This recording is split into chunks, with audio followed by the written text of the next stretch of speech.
ಬೆಳಗಾವಿ ಜಿಲ್ಲಾ ರಾಜಕಾರಣದಲ್ಲಿ ಎದ್ದಿರ್ತಕ್ಕಂಥ ಸಣ್ಣದೊಂದು ಬಂಡಾಯವನ್ನ ಶಮನ ಮಾಡುವ ನಿಟ್ಟಿನಲ್ಲಿ ಒಂದು ಸಂಧಾನ ಸೂತ್ರವನ್ನ ಜಾರಿಗೊಳಿಸೋದಿಕ್ಕೆ ಹೈಕಮಾಂಡ್ನ ಮೂಲಕ ಮುಂದಾಗಿದ್ದಂತಹ ರಾಜ್ಯದ ಉಪಮುಖ್ಯಮಂತ್ರಿ ಕಾಂಗ್ರೆಸ್ನ ರಾಜ್ಯದ ಅಧ್ಯಕ್ಷರಾಗಿರ್ತಕ್ಕಂಥ ಡಿ.ಕೆ. ಶಿವಕುಮಾರ್ ಅವರಿಗೆ ಇದೀಗ ಬೆಳಗಾವಿಯ ಸಾಹುಕಾರ್ ಸತೀಶ್ ಜಾರಕಿಹೊಳಿ ಅವರು ದೊಡ್ಡದೊಂದು ಶಾಕ್ ಅನ್ನು ನೀಡೋದ್ರ ಮೂಲಕ ಅವರ ಪ್ರಸ್ತಾಪವನ್ನ ಸಾರಾಸಗಟವಾಗಿ ತಳ್ಳಾಕಿರ್ತಕ್ಕಂಥ ಒಂದು ಮಾಹಿತಿ ಇದೀಗ ಲಭ್ಯವಾಗಿದೆ. ಬನ್ನಿ ಸ್ನೇಹಿತರೆ, ಡಿ.ಕೆ.ಶಿ ಅವರು ಸಾಹುಕಾರ್ ಅವರ ಮುಂದಿಟ್ಟಿದ್ದಂತಹ ಪ್ರಸ್ತಾಪವಾದ್ರೆ ಏನು, ಸಾಹುಕಾರ್ ಈ ಒಂದು ಪ್ರಸ್ತಾಪಕ್ಕೆ ಯಾವ ರೀತಿಯ ಒಂದು ಪ್ರತಿಕ್ರಿಯೆಯನ್ನು ನೀಡಿದರೆ ತಿಳ್ಕೊಳ್ಳೋಣ. ಅದಕ್ಕಿಂತ ಮುಂಚೆ ನೀವಿನ್ನು ನನ್ನ ಯೂಟ್ಯೂಬ್ ಚಾನಲ್ಗೆ ಸಬ್ಸ್ಕ್ರೈಬ್ ಆಗಿಲ್ಲ ಅಂದ್ರೆ ಇದೀಗಲೇ ದಯವಿಟ್ಟು ಸಬ್ಸ್ಕ್ರೈಬ್ ಮಾಡ್ಕೊಳ್ಳಿ. ನಾನು ಕೊಡ್ತಕ್ಕಂಥ ಮಾಹಿತಿ ನಿಮ್ಗೆ ಇಷ್ಟ ಆಗಿದ್ರೆ ಲೈಕ್ ಮಾಡಿ, ಈ ವಿಡಿಯೋವನ್ನ ಶೇರ್ ಮಾಡಿ, ಅದೇ ರೀತಿ ನಿಮ್ಮ ಅಭಿಪ್ರಾಯ ಏನಿದೆ ಕಾಮೆಂಟ್ ಮಾಡಿ.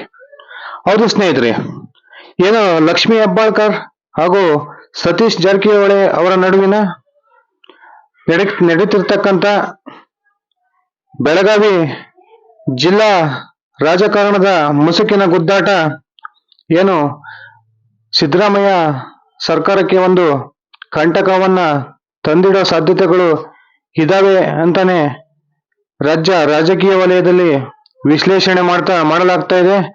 ಆ ಒಂದು ಬಂಡಾಯವನ್ನ ಶಮನ ಮಾಡುವ ನಿಟ್ಟಿನಲ್ಲಿ ಒಂದೇ ಕಲ್ಲಲ್ಲಿ ಎರಡು ಹಕ್ಕಿಯನ್ನ ಹೊಡೆಯುವ ಒಂದು ಪ್ಲಾನ್ ಅನ್ನ ಮಾಡಿದ್ದಂತಹ ಡಿ.ಕೆ. ಶಿವಕುಮಾರ್ ಅವರು ಅತ್ಯಂತ ಉಪಾಯ ಮಾಡಿ ಮುಂಬರಲಿರುವ ಲೋಕಸಭಾ ಚುನಾವಣೆಗೆ ಸತೀಶ್ ಜಾರಕಿಹೊಳಿ ಅವರನ್ನ ಬೆಳಗಾವಿ ಲೋಕಸಭಾ ಕ್ಷೇತ್ರದ ಕಾಂಗ್ರೆಸ್ ಅಭ್ಯರ್ಥಿಯನ್ನ ಮಾಡಿ ಆ ಮೂಲಕ ಅವರನ್ನ ಲೋಕಸಭಾ ಸದಸ್ಯರನ್ನಾಗಿ ಗೆಲ್ಲಿಸಿ ತದನಂತರ ಅವರನ್ನ ರಾಷ್ಟ್ರ ರಾಜಕಾರಣಕ್ಕೆ ಕಳಿಸೋದ್ರ ಮೂಲಕ ಲಕ್ಷ್ಮೀ ಹೆಬ್ಬಾಳ್ಕರ್ ಅವರ ದಾರಿಯನ್ನ ರಾಜ್ಯ ರಾಜಕಾರಣದಲ್ಲಿ ಬೆಳಗಾವಿ ಜಿಲ್ಲಾ ರಾಜಕಾರಣದಲ್ಲಿ ಏನು ಕ್ಲಿಯರ್ ಮಾಡಬೇಕು ಅಂತಕ್ಕಂಥ ಒಂದು ಮಹತ್ವಾಕಾಂಕ್ಷೆಯನ್ನ ಇಟ್ಕೊಂಡಿದ್ರು. ಈ ಒಂದು ಆಸೆಯನ್ನ ಇದೀಗ ಬೆಳಗಾವಿಯ ಸಾಹುಕಾರ್ ಸತೀಶ್ ಜಾರಕಿಹೊಳಿ ಅವರು ಸಾರಾಸಗಟವಾಗಿ ತಳ್ಳಿ ಹಾಕೋದ್ರ ಮೂಲಕ ಡಿ.ಕೆ.ಶಿ ಅವರ ಆಸೆಗೆ ತಣ್ಣೀರು ಎರಚಿದ್ದಾರೆ ಅಂತಾನೆ ಹೇಳ್ಬೋದು ಬಂಧುಗಳೇ. ಹೌದು, ಪದೇ ಪದೇ ಬೆಳಗಾವಿ ಜಿಲ್ಲಾ ರಾಜಕಾರಣದಲ್ಲಿ ಲಕ್ಷ್ಮೀ ಹೆಬ್ಬಾಳ್ಕರ್ ಅವರ ಕೈ ಮೇಲಾಗ್ತಾ ಇದೆ, ಸತೀಶ್ ಜಾರಕಿಹೊಳಿ ಅವರಿಗೆ ತೀವ್ರ ಹಿನ್ನಡೆ ಆಗ್ತಿದೆ ಅಂತಕ್ಕಂಥ ಭಾವನೆ ಏನು ರಾಜ್ಯದ ಜನರಲ್ಲಿ ಮೂಡಿತ್ತು. ಅದಾದ ನಂತರ ನೇರವಾಗಿ ಡಿ.ಕೆ. ಶಿವಕುಮಾರ್ ಅವರ ಮೇಲೆ ಪದೇ ಪದೇ ಕಿಡಿಕಾರ್ತಿದ್ದಂತಹ ಸತೀಶ್ ಜಾರಕಿಹೊಳಿ ಅವರನ್ನ ತದನಂತರ ಏನು ರಾಜ್ಯದ ಉಪಮುಖ್ಯಮಂತ್ರಿ ಸ್ಥಾನ ಸತೀಶ್ ಜಾರಕಿಹೊಳಿ ಅವರಿಗೆ ಕೊಡಬೇಕು ಅಂತಕ್ಕಂಥ ಒಂದು ಕೂಗು ದಲಿತ ಸಮುದಾಯಗಳಿಂದ ಇಡೀ ರಾಜ್ಯಾದ್ಯಂತ ದೊಡ್ಡ ಮಟ್ಟದಲ್ಲಿ ಎದ್ದಿತ್ತು. ಈ ಎಲ್ಲಾ ಒಂದು ಅಂಶಗಳನ್ನ ಒಂದೇ ಕಲ್ಲಲ್ಲಿ ಎರಡಕ್ಕಿಯನ್ನ ಹೊಡೆಯೋ ಪ್ಲಾನ್ ಮಾಡಿದಂತಹ ಡಿ.ಕೆ. ಶಿವಕುಮಾರ್ ಅವರಿಗೆ ಇದೀಗ ಸತೀಶ್ ಜಾರಕಿಹೊಳಿ ಅವರು ನೇರವಾಗಿ ಹೈಕಮಾಂಡ್ ಮುಂದೆ ತನ್ನ ಅಹವಾಲನ್ನ ಹೇಳೋದ್ರ ಮೂಲಕ ನನಗೆ ಏನು ಲೋಕಸಭಾ ಚುನಾವಣೆಯ ಹೊತ್ತಿಗೆ ನನ್ನನ್ನ ರಾಜ್ಯದ ಉಪಮುಖ್ಯಮಂತ್ರಿ ಮಾಡಬೇಕು ಅಥವಾ ಕೆಪಿಸಿಸಿ ಅಧ್ಯಕ್ಷನನ್ನಾಗಿ ಮಾಡಬೇಕು, ನಾನು ಯಾವುದೇ ಕಾರಣಕ್ಕೂ ಲೋಕಸಭಾ ಚುನಾವಣೆಯಲ್ಲಿ ಸ್ಪರ್ಧೆ ಮಾಡೋದಿಲ್ಲ, ನಾನು ಹೇಳ್ತಕ್ಕಂಥ ಅಭ್ಯರ್ಥಿಗೆ ನೀವು ಬೆಳಗಾವಿನ ಲೋಕಸಭಾ ಕಾಂಗ್ರೆಸ್ ಟಿಕೆಟ್ ಅನ್ನ ಕೊಡ್ರಿ, ಗೆಲ್ಲಿಸ್ಕೊಂಡು ಬರ್ತಕ್ಕಂಥ ಒಂದು ಜವಾಬ್ದಾರಿ ನನಗೆ ಬಿಡ್ರಿ, ನಾನು ಖಂಡಿತವಾಗ್ಲೂ ಆ ಅಭ್ಯರ್ಥಿಯನ್ನ ಗೆಲ್ಲಿಸ್ಕೊಂಡು ಬರ್ತೀನಿ ಅಂತ ಹೇಳೋದ್ರ ಮೂಲಕ ಇದೀಗ ಏನು ರಾಜ್ಯ ರಾಜಕಾರಣದಿಂದ ಜಾರಕಿಹೊಳಿ ಅವರನ್ನ ರಾಷ್ಟ್ರ ರಾಜಕಾರಣಕ್ಕೆ ಶಿಫ್ಟ್ ಮಾಡಿ ಬೆಳಗಾವಿಯ ಬಂಡಾಯವನ್ನ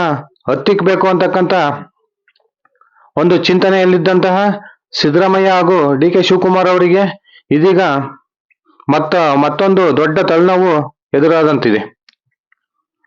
ಹೌದು ಸ್ನೇಹಿತರೆ, ಏನು ತನಗೆ ಕೊಟ್ಟಿರ್ತಕ್ಕಂಥ ಲೋಕೋಪಯೋಗಿ ಇಲಾಖೆ ನನಗೆ ಕೆಲಸ ಮಾಡಕ್ ಸಾಧ್ಯವಾಗ್ತಾ ಇಲ್ಲ.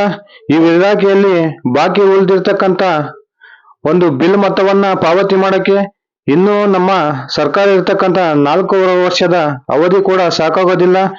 ಆದ್ರಿಂದ ಹಳೆ ಬಾಕಿ ಬಿಲ್ ಅನ್ನ ನಾವು ಪಾವತಿ ಮಾಡ್ತಾ ಹೋದ್ರೆ ಹೊಸ ಯಾವುದೇ ಒಂದು ಕೆಲಸವನ್ನ ನಮ್ಮ ಇಲಾಖೆಯಿಂದ ಕೈಗೊಳ್ಳಕ್ ಸಾಧ್ಯ ಆಗೋದಿಲ್ಲ. ಆದ್ರಿಂದ ನನಗೆ ಈ ಲೋಕೋಪಯೋಗಿ ಮಂತ್ರಿಗಿರಿಯ ಪಟ್ಟ ಬೇಕಾಗಿಲ್ಲ. ನನಗೆ ಕೊಡೋದಾದ್ರೆ ರಾಜ್ಯದ ಉಪಮುಖ್ಯಮಂತ್ರಿ ಸ್ಥಾನವನ್ನ ಕೊಡಿ, ಅಥವಾ ಡಿ ಕೆ ಶಿವಕುಮಾರ್ ಅವರು ಏನು ನಿರ್ವಹಿಸ್ತಾ ಇರ್ತಕ್ಕಂಥ ರಾಜ್ಯದ ಕಾಂಗ್ರೆಸ್ ಅಧ್ಯಕ್ಷ ಸ್ಥಾನವನ್ನಾದ್ರೂ ಕೊಡಿ.